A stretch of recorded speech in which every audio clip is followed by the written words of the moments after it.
Oi, tá começando mais o Conexão Cultura, o programa que te conecta à cultura em São José dos Campos. E olha, no programa de hoje, eu acho que dá até pra dizer assim que ele tem um tema, né, Tami? Sim, a gente vai falar muito sobre exposições.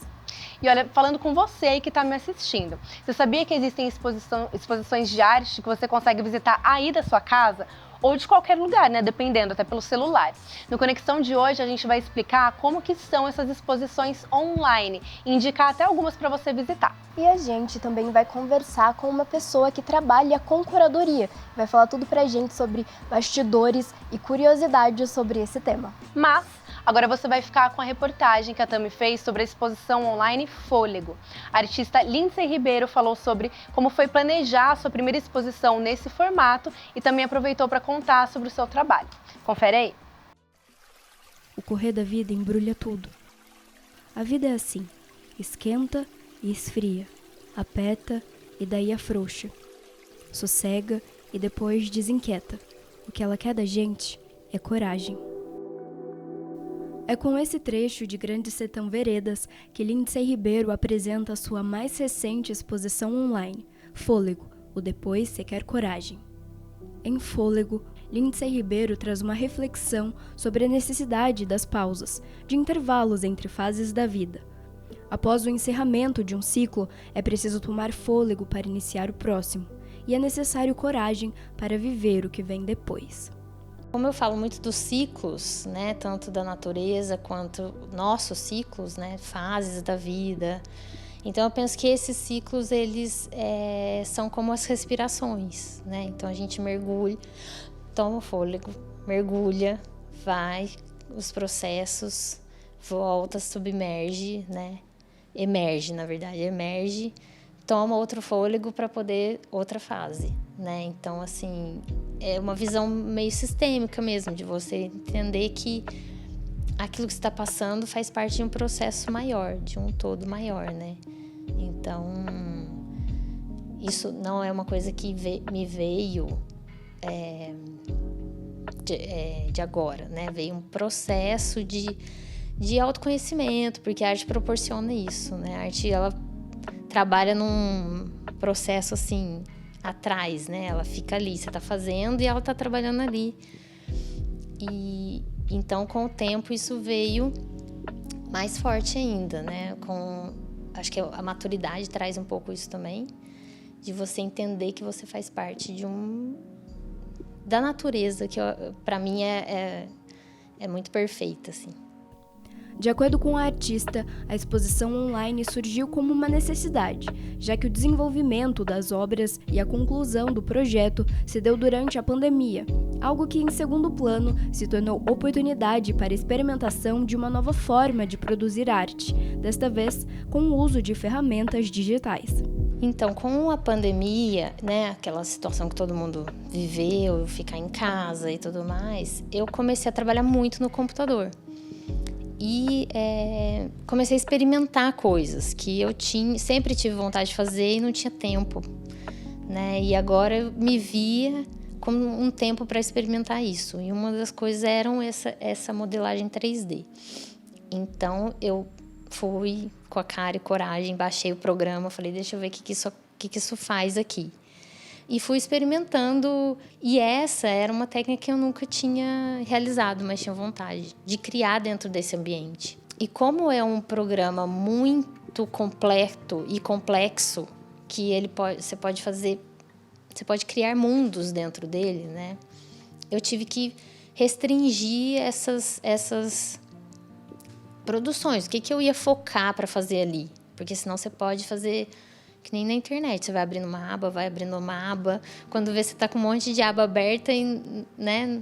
Então você precisa ter um foco. E aí foi que eu me peguei na poética mesmo. Falei, gente, esse é o assunto que eu quero tratar. Então eu comecei a trabalhar com esses simbolismos que eu falei, né? Com os cristais, com os ninhos. E falei, como é que eu vou produzir isso dentro desse programa? Então é utilizar o programa para minha expressão artística e não eu só fazer uma coisa aleatória dentro do programa. Aí eu vi que tinha o edital do Fundo Municipal, que é uma exposição financiada pelo fundo, e submeti o projeto para ter esse tempo para fazer essa experimentação. Então, foi aí que eu comecei a me entregar mesmo dentro desse processo de produzir essas imagens, essas paisagens, que eu chamo assim, uma paisagem pós-vida, sabe? A gente não sabe o que é, mas é uma imaginação, é o que a arte permite, né? Da gente imaginar o que pode ser, o que pode vir a ser, assim. Certo, e eu queria que você comentasse pra gente também sobre o que existe, né, de positivo de termos, né, esse formato de exposição online, talvez essa questão desse trabalho poder chegar em vários lugares, né, foi até para fora do país, mas também essa questão do desafio de ser algo mais distante, né, diferente de quando você vai até um local, tem ali então todos os trabalhos, né, que você pode viver, ter uma experiência, né, a experiência do online é diferente. Conta pra gente como é que foi, né, trabalhar com isso e a sua percepção também sobre os prós e os contras desse formato. Então, como você falou, a exposição que é online, ela pode soar um pouco fria, né? Tem a poética, tem os materiais que eu escolhi, né? As paletas, a cor, né? Então, são processos um pouco mais profundos, assim. Ao mesmo tempo, você alcança pessoas que você nunca imaginava que você ia alcançar, né? Quando tem uma exposição presencial, você recebe, você fala sobre o trabalho. Então, tudo precisa estar muito ali mesmo, né? Então, cada imagem tem um texto alternativo também que você pode ler sobre aquela imagem. Teve muito desafio para construir tudo isso. Não foi simples. Os processos e as formas, o conteúdo pode parecer simples, né? Por falar, é uma esfera, um triângulo, são muito mais do que esferas e cristais, né? O que está ali por trás é todo esse processo. O online, ele possibilita quem nunca imaginei que fosse acessar o trabalho, acessar, e os retornos que eu tenho recebido também. Então, assim, teve pessoas que se emocionaram e veio me contar que, nossa, eu cheguei a chorar vendo o seu trabalho. E isso impacta, porque você não tem noção. Quando você faz, você está num processo interno ali, né? Totalmente dentro das suas questões, da poética e tudo que eu já falei. Mas quando ele é aberto para o público, daí você vê que isso ressoa, né? Que isso vai encontrar algum ponto e vai reverberar ali em alguém, né? Então, isso é o melhor. Então, tem os desafios de construir dentro do... Eu senti que o maior desafio era tentar mostrar tudo o que eu tentei fazer dentro de um espaço que é 3D. E eu pensei, nossa, mas no final o que vai parecer é uma foto, né? Como é que eu vou transmitir tudo isso, né? E aí, eu acho que o vídeo de referência que tem no final... com os textos, são textos poéticos, textos de artista que eu escrevi, né? Não são textos técnicos nem nada, mas eu acho que ajuda o texto, mais a imagem de referência, ajuda a entender esse processo todo também. Então, eu acho que é mais o quanto você tem que deixar ali, né? Já que você não vai ter esse contato de fala mesmo com o público. Formada em artes plásticas, Lindsay é natural de Itajubá, Minas Gerais, mas já há 15 anos vive em São José dos Campos, cidade em que formou um grupo de arte que se reunia semanalmente para a troca de conhecimentos e experiências. Lindsay também foi professora e coordenadora do curso de artes visuais da Univap, instituição na qual trabalhou por 10 anos.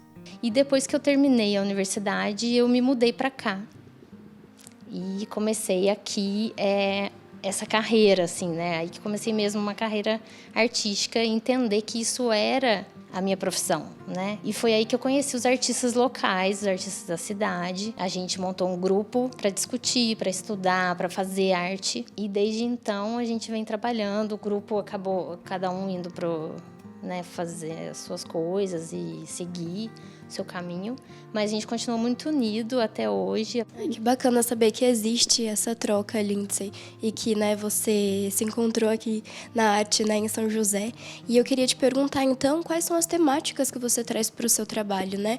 A gente vê que tem muito sobre ciclos da vida, né, vida e morte. O que é que você tenta passar com, né, as pinturas, com os trabalhos que você faz?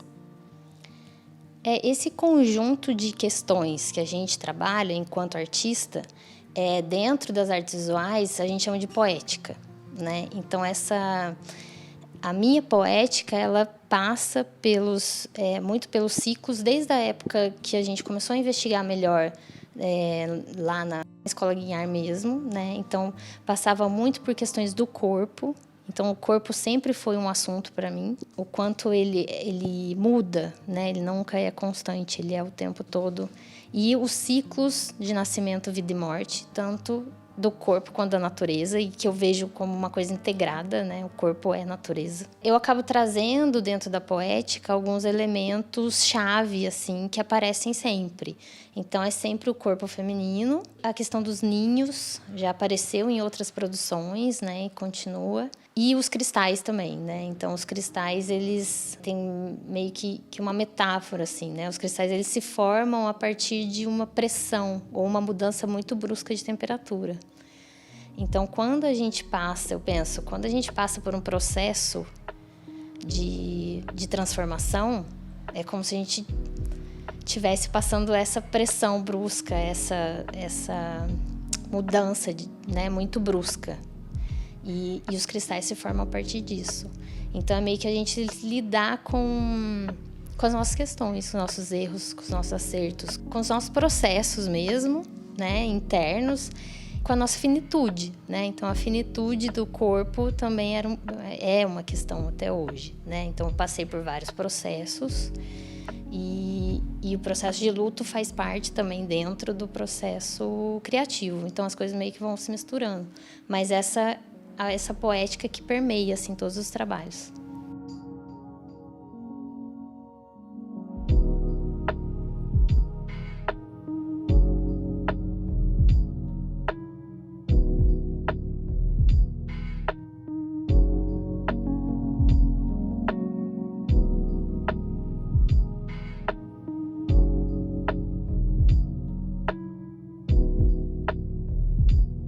E agora vamos deixar o QR Code da exposição online aqui na sua tela. Antes de ir, só não se esqueça de tomar fôlego. Legal, né, gente? Ó, não vai deixar de visitar a exposição da Lindsay, afinal você não tem desculpa, já que pode acessar de onde estiver, né? A Rafa, nossa editora linda, beijo, Rafa, ela vai colocar aqui na tela para vocês o código para acessar direto a exposição. E já que a Rafa mandou um beijo, vou mandar um beijo também pra Lindsay, adorei conversar com ela. E olha, a gente vai fazer um rápido intervalo, mas fica por aí porque no próximo bloco a gente vai conferir uma entrevista super legal sobre curadoria.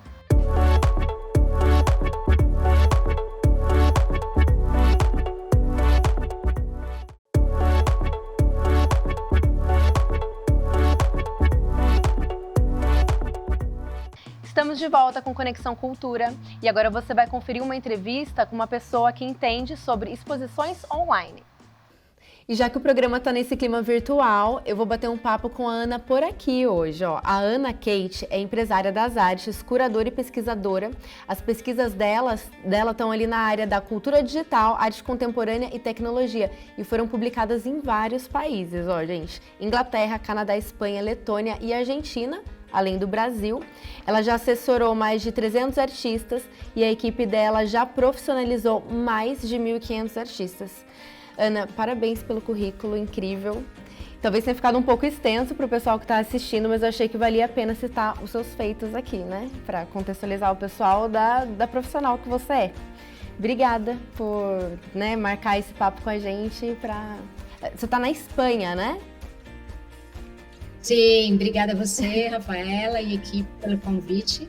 Queria agradecer a oportunidade de falar aqui um pouquinho, né, sobre arte digital e internet. E sim, eu moro na cidade de Madrid. Vim para cá faz 13 anos, quando eu vim estudar para terminar o doutorado, né? E aqui estamos já trabalhando já há quase 10 anos aqui entre Espanha, Latinoamérica e Brasil. Obrigada pelo convite. Ana, eu queria saber como que você entrou para esse mundo da arte digital. O que que despertou, né? O que que fez você perceber essa oportunidade da arte ali dentro do digital, da tecnologia? Bom, esse meu interesse começou já dentro da universidade, quando eu estava estudando artes visuais. E era uma época ainda que o estudo da arte dentro da internet era muito incipiente, porque a internet estava muito no início, né? Então, nessa época já, na graduação, foi quando eu comecei a estudar as relações dos artistas que faziam arte dentro da internet. Foi por aí, mais ou menos lá pelo ano 2000. E teve alguma coisa especial que fez você perceber isso? Perceber essa oportunidade, esse mercado? Eu acho que mais pela inovação mesmo do que como é que chama? A expressão artística dentro da internet, né? Porque a diferença hoje em dia da expressão artística dentro de um ambiente digital é que antes todas as linguagens, né, como o som, a visão, o texto, eles estavam todos separados uns dos outros, né? Sim. Então, por exemplo, a arte, por exemplo, a fotografia antes ela é ainda, né, feita através de um meio, o som é feito através de outro meio e o texto é feito de outro meio. Agora, dentro da internet, o som, o texto e a imagem, eles são feitos unicamente por um meio, unicamente que é o meio digital. Então, todos esses meios que são chamados de multimeios, eles são feitos pelo código digital. Então, essa, para mim, foi a grande curiosidade, né? Foi o grande... para mim, o grande interesse foi isso, como que todos os meios que antes eram todos separados, né, podiam ser construídos através de um único código, que é código 01, código digital. Daí, você pode explicar para a gente no que consiste uma exposição virtual e quais que são as diferenças? Se tem vantagens, desvantagens, mas explicar o que é e qual que é a diferença para uma exibição física? Então, uma exposição online, ela pode existir de duas maneiras. Ela pode ser somente uma transferência do físico para o digital, né? Então, por exemplo, eu vou e faço uma exposição num espaço cultural da minha cidade e a partir da digitalização dessa exposição, que já é física, eu transformo ela numa exposição digital, certo? Então, vamos supor, eu uso disso ferramentas de fotos 3D ou de ambientação de 3D, que são aquelas fotos panorâmicas. Então, eu uso uma exposição física e transformo ela numa exposição digital. E aí, eu disponibilizo numa plataforma digital. Essa seria uma digitalização de uma exposição física, também pode ser uma exposição digital, certo? Sim. A outra maneira de exposição digital é uma exposição unicamente criada para um ambiente digital. Aí, nesse caso, como foi o caso da Lindsay de São José dos Campos, que fez uma exposição unicamente para o meio digital. Então, as obras são digitais, elas não existem no meio físico, então elas foram criadas no meio digital e elas foram disponíveis no meio digital, e a partir do momento que acaba, as obras também só existem no código digital, então ela não existe de uma maneira física, tá? E a diferença, como você mesmo perguntou, das vantagens e das desvantagens, né? É que assim, ela tem a vantagem de um alcance potencial, né? Ela tem um alcance de potência, ou seja, ela pode chegar a muitos lugares, ela pode chegar a lugares onde a pessoa não pode ir visitar, se ela não está ali, né? Então, ela pode chegar para mim aqui na Espanha, pode chegar em outras cidades que não é São José dos Campos, por exemplo, no caso, a cidade de Natal, né, a cidade onde a Lindsay mora, certo? Sim. Mas a desvantagem é o seguinte, se não há uma difusão ou uma divulgação eficiente, essa exposição pode virar uma agulha no palheiro, ou seja, ela vira uma exposição invisível, porque se eu não divulgo, essa exposição não existe, porque ela fica perdida na internet. Sim. O que eu imaginava aqui pesquisando sobre o assunto, uma vantagem é exatamente o que você falou, uma vantagem é a acessibilidade, né? As pessoas conseguem ter acesso das suas casas e tudo mais. E os desafios a serem superados, isso que você falou, né, da desvantagem. Você acha que, de repente, uma aceitação, uma divulgação maior para o público pode resolver isso, pode melhorar com o tempo? Sim, eu acho que a tendência é isso. As mostras online, elas foram uma saída e uma necessidade para o artista quando ocorreu a pandemia, certo? Elas vão continuar existindo paralelamente hoje em dia com as mostras físicas, tá? Então elas não vão desaparecer, mas elas não vão ser substitutas de maneira nenhuma. Elas não vão substituir a exposição física, tá? Então, por exemplo, a mesma coisa quando a gente falava, né? Surgiu, né? O CD, vai acabar o disco. Surgiu, né? Por exemplo, surgiu o DVD, vai acabar o cinema. Não. O que acontece é uma coexistência, as coisas novas vão surgindo e aí há um período de ápice e depois aquilo acomoda e vai acontecendo paralelamente, né? Então, o que vai acontecer? As exposições online têm muito que melhorar ainda, principalmente por questão de dificuldade quando eu transponho uma obra física para o digital, principalmente quando é escultura, principalmente quando são ambientes, porque o que acontece?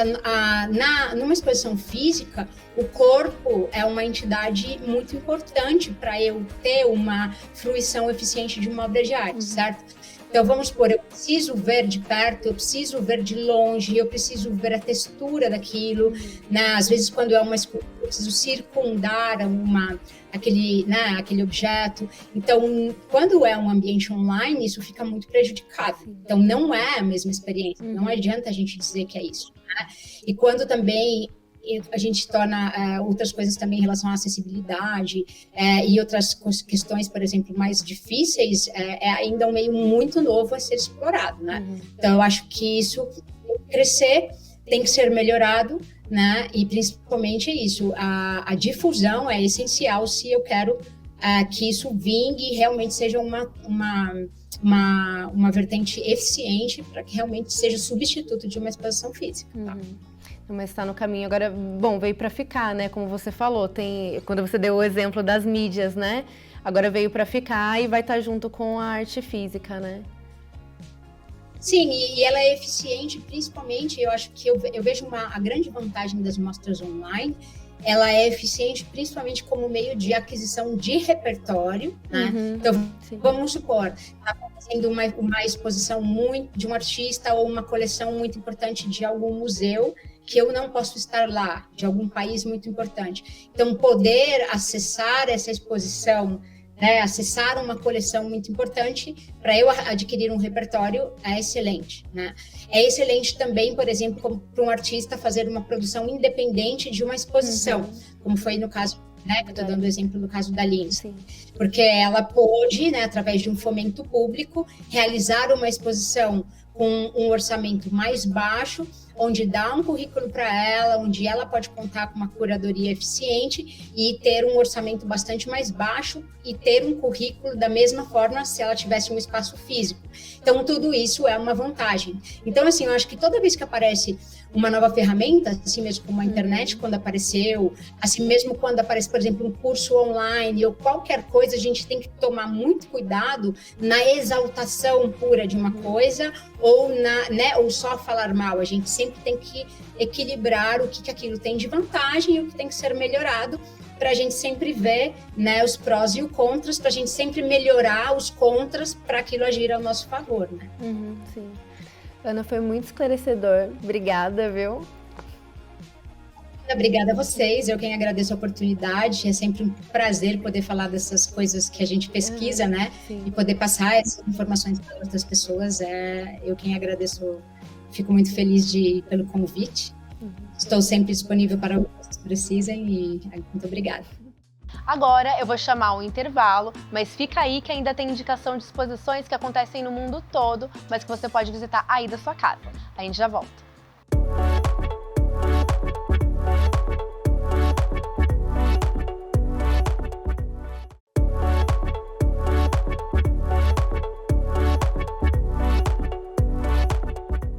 Estamos de volta com Conexão Cultura e voltando nesse clima de exposições, a gente vai para a nossa indicação da semana. E na indicação de hoje você vai ficar sabendo como visitar 3 museus mundialmente famosos de onde você estiver. Muitos museus oferecem esse recurso para visitantes remotos por meio de realidade aumentada, uma nova possibilidade de expor acervos. E aguarde uma 4ª dica bônus. Vamos começar com o museu mais famoso do mundo? Na cidade de Paris, na França, fica o Museu do Louvre, e pelo site deles você vai ter acesso a mais de 480 mil obras, como a Mona Lisa, a Vênus de Milo, a Vitória de Samotrácia e a Coroação de Napoleão. Além de poder visitar virtualmente as salas de exposições. Salva aí esse código que vai te levar direto para a página de visitação virtual deles. E agora o MET, Museu Metropolitano de Arte de Nova York. É esse museu que promove o Met Gala, aquele famoso evento beneficente de arrecadação de fundos para o Instituto do Vestuário, a seção de moda no museu.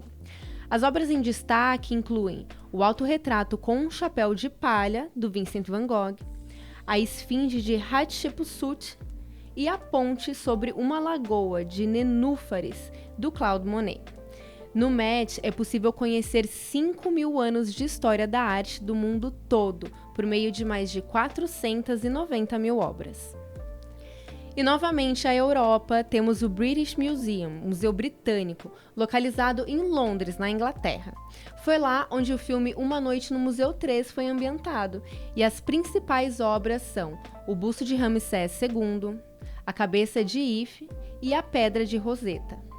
E olha que legal, o British Museum, fundado em 1973, foi o primeiro museu nacional público do mundo e permanece público até hoje, com entrada gratuita. Mas para quem não está com disponibilidade de ir para Londres nesse fim de semana, é só acessar o site deles, que a gente deixou aí para você. E por último, mas não menos importante, a gente tem uma dica aqui no Brasil, o Instituto Inhotim, que tem uma página só de exposições online com recursos de áudio e vídeo. Inhotim fica em Brumadinho, Minas Gerais, e é sede de um dos mais importantes acervos de arte contemporânea do nosso país.